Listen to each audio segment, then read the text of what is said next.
All right, kickoff will be at 4:15. We're here, so we have a little time. But like we said, the cocktail bar is open. Please just reach across and get yourself a cocktail. There's some finger food there. Go in and have some refreshments, and we'll be on in a bit. But before we get into it, round of applause for yourselves. You've been great sport. I'd like to give a massive shout to our programs manager, Jessica Saforo. Please, a round of applause for her. Yeah. She provides the direction for the programs to go on and go on well. So please, another round of applause for Jessica. Man, you team where's your Kumonoko? You're 4K. All right, let's get into the lineups. Chris, the two teams look like this. Leicester City have got Schmeichel in post. Ndidi, Soyonchu, and Amate playing in the back three. Pereira, Madison, Tillema, Bertrand in the midfield four. Javi Barnes playing in the hole with Ayoze Perez and Jamie Vardy leading the line. Wow. Man City, they've got Zach Steffen in post. A back four of right to left. Cancelo, Diaz, Ake, and Mendy. A midfield three of Palmer, Fernandinho, and Gundogan. And then a front three of Edozie, Torres, and Mahrez. Wow. So they've made changes to that particular team. The substitutes bench look like this. Leicester have got Albrighton, Benkovic, Chowdhury, Parker, Dewsbury Hall, Iheanacho, Sumari, Luke Thomas, and Ward, the goalkeeper. Man City's bench looks like this. Carson, Couto, Gomez, Grealish is on the bench. Knight, Rodri, Sandler, and Bernardo Silva. De Bruyne out through an injury. Phil Foden out due to a foot injury. Yeah, I think the two coaches, they've put up a bit more of a strong team. Because definitely, if Kevin De Bruyne had not been injured, he would have been included in the setup. For me, I think Leicester City looks the team most handicapped here. Because about 2 days ago, one of their dependable defenders, Yes, Fofana. I don't know for how long that he's going to be out. I think that's a major blow to whatever Brendan Rodgers started doing throughout the season. And therefore, if you look at what he's done, he's gone a back three, but he's actually withdrawn his most influential DM in Wilfred Ndidi. When Ndidi plays, that is what Leicester City plays. And especially when you're going to be playing against the team that we all have come to accept, that when it comes to dominating the round object, nobody does that better than them in the Premiership. You need your workaholics to be in the middle of the park to at least provide that sort of competition, to make it very combative and very physical as well. So having withdrawn Ndidi into a back three, clearly Leicester will be handicapped in the middle of the park. Unlike the Man City team. Yes, there's no John Stones. We all know that centre back pair will always be Ruben Diaz and John Stones. John Stones, I think he just came back not too long ago, so he's still not match fit yet. But if you look at the one that Pep has presented, Ake, he's a natural defender. So that is what he's used to doing. And alongside Ruben Diaz, don't forget, he's left-footed, Diaz is right-footed, so there's absolute balance there. And if you go into midfield, there's Gundogan. I mean, you cannot say too much because everybody knows the quality of Gundogan. There's Mahrez. Look, I have watched Mahrez throughout the preseason period, and he's actually shown some good form. If you look at whatever Man City have been doing throughout the preseason, it's all revolved around him. He's hoping to bring that form into the start of the league. Yes, I know, it's a community show that coaches will usually not read too much meanings into that. But look, psychologically, it can get you to begin to believe. And from the way this league is going to be that competitive this season, you want to have that good start. You want to have your players go into the season believing that they are well prepared and therefore they can start the league brilliantly.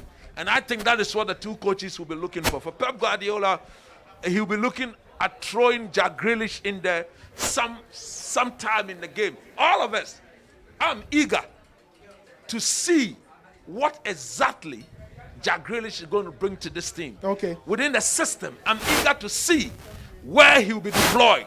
Within the system, I'm eager to see whether they are going to look at him as something that they never had, and therefore, at the least opportunity, give him the ball.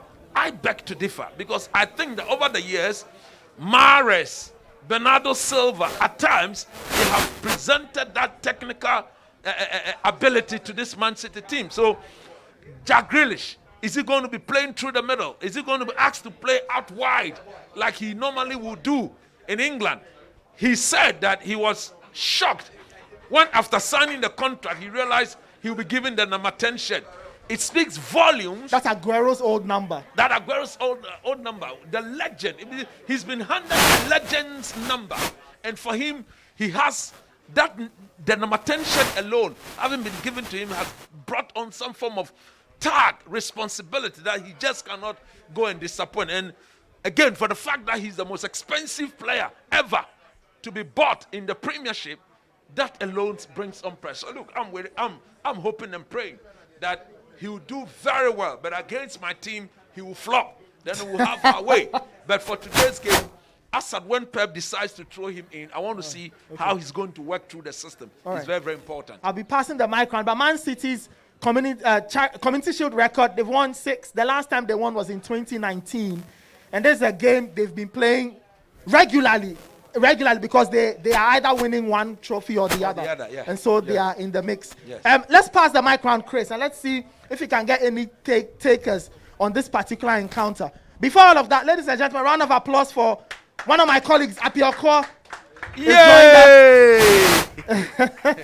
She's the host of What's Cooking and Diplomatic License, and you find her every now and again on Breakfast Daily. She's actually in the back, puppet master, Breakfast Daily, making it happen on the production floor. So another round of applause for Apioko. She's a huge Man United fan. Her favorite Man United player is Nemanja Vidic. Yes. Man. Nemanja Vidic. Nemanja Vidic. Yes. Chris, let's pass the mic round and let's hear from Honorable Sam George. Sam George, what's your take on the Community Shield?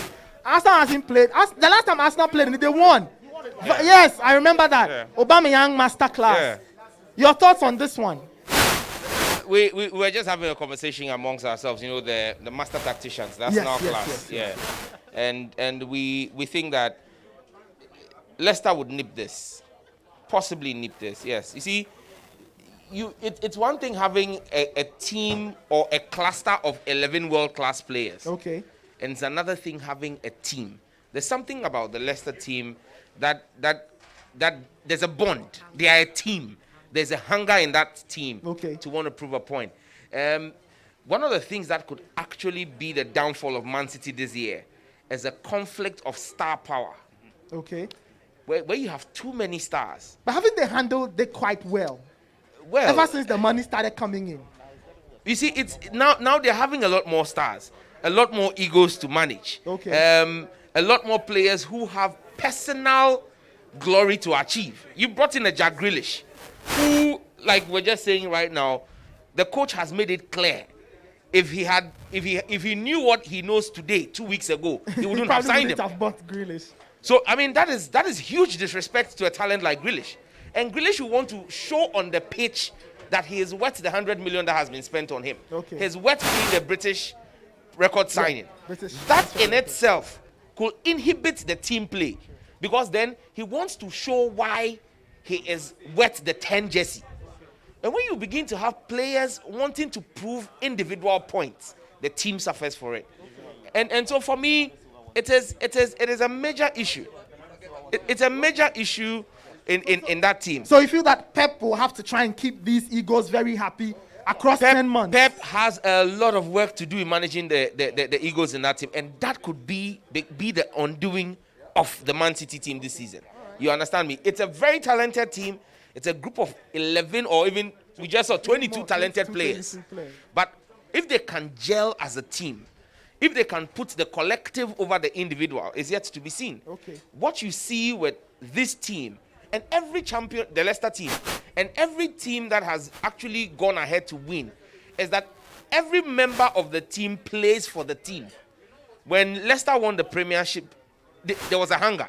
They played as one unit. Nobody wanted individual glory. It was collective glory. When you look at the Invincibles of Arsenal, it was collective. You get it. It was collective. Ache Nenso Obi Antimi Nyebi. Obi Anyebida. And nobody can do it. I mean, even Man City with all your almost $1 billion worth of investment still couldn't do it. Pounds. £1 billion. Still couldn't get a golden trophy. Okay. So the golden trophy there is there. It's like at the Emirates. You see, how many people do you see having more than one golden tooth in their mouth?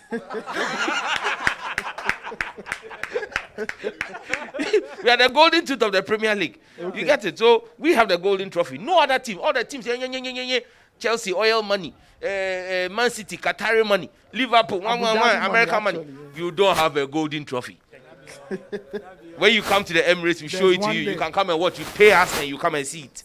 You get it? But for me, I think that when you look at all of these teams, even when Fergie reigned supreme in England, it's about being able to manage the team. Okay. And letting them play together for each other. So I think that's one of the key things. And I would love to see how this game will pan out, because the individual egos in the Man City team, and managing discipline within the team is going to be very critical for the success of the team. All right, interesting perspective, Sam George. So you find this is a round of applause for Honorable Sam George. Great insight there. So the referees are getting ready. Man City players are getting ready. Leicester City players are getting ready. And the trophies are on the